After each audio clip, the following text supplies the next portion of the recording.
Long years ago, we made a tryst with destiny, and now the time comes when we shall redeem our pledge, not wholly or in full measure, but very substantially.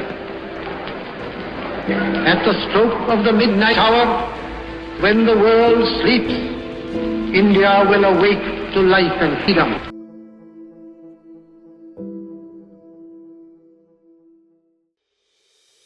एक कहानी जो हर भारतीय को सुननी चाहिए। कभी सोचा है एक देश कैसे बनता है? मिट्टी, पत्थर और नक्शे से नहीं, यह देश बनता है एक सपने से, एक जुनून से, और उस सपने को हकीकत में बदलने वाले लोगों से। आज मैं आपको एक ऐसे ही इंसान की कहानी सुनाने वाला, एक ऐसे इंसान की जिसके बारे में आज व्हाट्सएप पर बहुत कुछ कहा जाता है, बहुत झूठ फैलाया जाता है, लेकिन सच क्या है? ये कहानी है जवाहरलाल नेहरू की, आजाद भारत के पहले प्रधानमंत्री की। आज हम जानेंगे कि जब 1947 में हमें आज़ादी मिली तो असल में नेहरू के हाथ में आया क्या था और कैसे उन्होंने एक लगभग मर चुके देश में दोबारा जान फूंकी। ये कहानी किसी को हीरो या विलेन बनाने के लिए नहीं है, ये कहानी है सच को समझने की। तो चलिए मेरे साथ इस सफर पर। सोने का चम्मच लेकर पैदा हुआ लड़का जो सड़कों पर उतर आया। कहानी शुरू होती है एक ऐसे लड़के से जिसके पास सब कुछ था, दौलत, शोहरत, इंग्लैंड की सबसे अच्छी डिग्री। नाम था जवाहरलाल। पिता मोतीलाल नेहरू, देश के सबसे बड़े वकीलों में से एक। वो चाहता तो पूरी जिंदगी आराम से गुजार सकता था, लेकिन जब वो पढ़कर भारत लौटा तो यहाँ की गरीबी और गुलामी देखकर उसका दिल बेचैन हो गया। उसे लगा कि उसकी ये शानदार जिंदगी बेईमानी है अगर उसका देश ही गुलाम है। और फिर उसकी मुलाकात हुई एक दुबले पतले इंसान से जिसने पूरी दुनिया को हिला रखा था, महात्मा गांधी। गांधी जी ने उसे भारत की असली आत्मा से मिलाया। बस उस दिन के बाद वो लड़का हमेशा के लिए बदल गया। उसने अपना महंगा कोट पैंट उतारा और खादी पहन ली, महलों को छोड़ा और देश की धूल भरी सड़कों पर उतर आया। और जानते हैं इस जुनून की उसे क्या कीमत चुकानी पड़ी? अपनी जिंदगी के 9 साल, पूरे 9 साल उसने अंग्रेजों की जेल में काटे। वहीं जेल में बैठकर उसने भारत के भविष्य के सपने देखे और डिस्कवरी ऑफ इंडिया जैसी किताबें लिखी। 15 अगस्त 1947 नेहरू प्रधानमंत्री तो बने, लेकिन उनके सिर पर फूलों का नहीं, कांटों का ताज था। जरा सोचिए, आपको एक ऐसा घर संभालने को दिया जाए जो पूरी तरह जल चुका हो, जिसकी दीवारें टूटी हों और तिजोरी खाली हो। नेहरू को ऐसा ही भारत मिला था। पहली चुनौती, इंसानी सैलाब। बंटवारे की वजह से लगभग 80 लाख लोग पाकिस्तान से अपना सब कुछ छोड़कर भारत आ गए थे। वो भूखे थे, बेघर थे और सदमे में थे। उन्हें बसाना, उन्हें खाना देना नेहरू का पहला काम था। दूसरी चुनौती, खाली जेब। अंग्रेज हमें लूट कर कंगाल कर चुके थे। देश के पास पैसा नहीं था। छोटी छोटी चीजों के लिए हमें दूसरे देशों पर निर्भर रहना पड़ता था। तीसरी चुनौती, बिखरा हुआ देश। भारत एक देश नहीं था, बल्कि 565 से ज्यादा रियासतों का झुंड था। हैदराबाद, कश्मीर, जूनागढ़ जैसे राज्य भारत में शामिल होने को तैयार नहीं थे। सरदार पटेल और नेहरू की जोड़ी ने मिलकर इस नामुमकिन काम को मुमकिन बनाया और आज के भारत का नक्शा तैयार किया।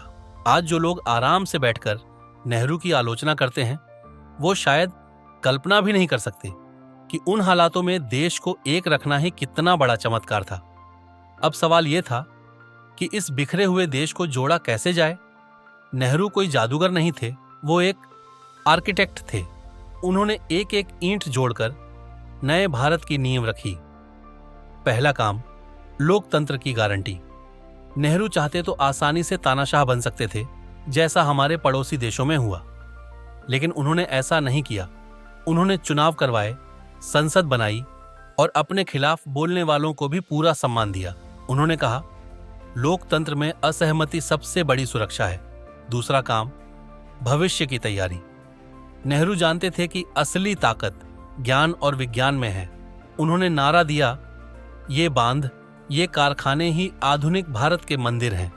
आज जो बच्चे आईआईटी जाने का सपना देखते हैं वो आईआईटी नेहरू ने बनाए। आज जो एम्स देश का सबसे बड़ा अस्पताल है वो नेहरू ने बनाया।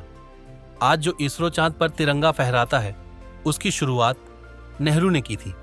आज भारत जो एटॉमिक पावर है उसकी नींव नेहरू और होमी भाभा ने रखी थी।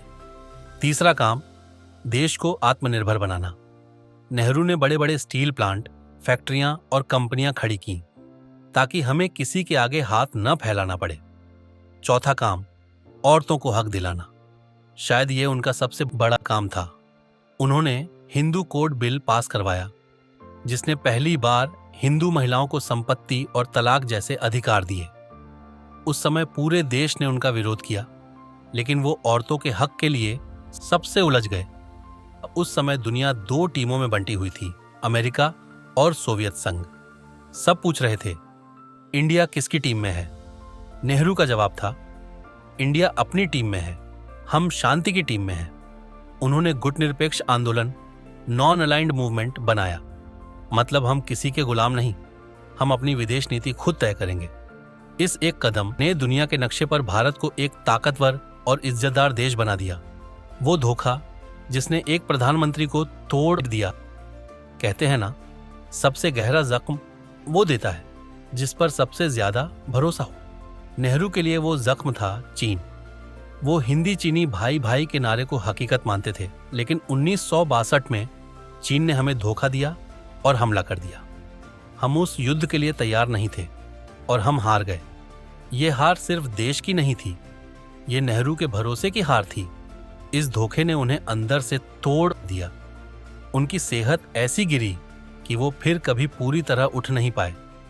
ये उनकी सबसे बड़ी नाकामी थी और इसका दर्द वो अपने साथ ही ले गए।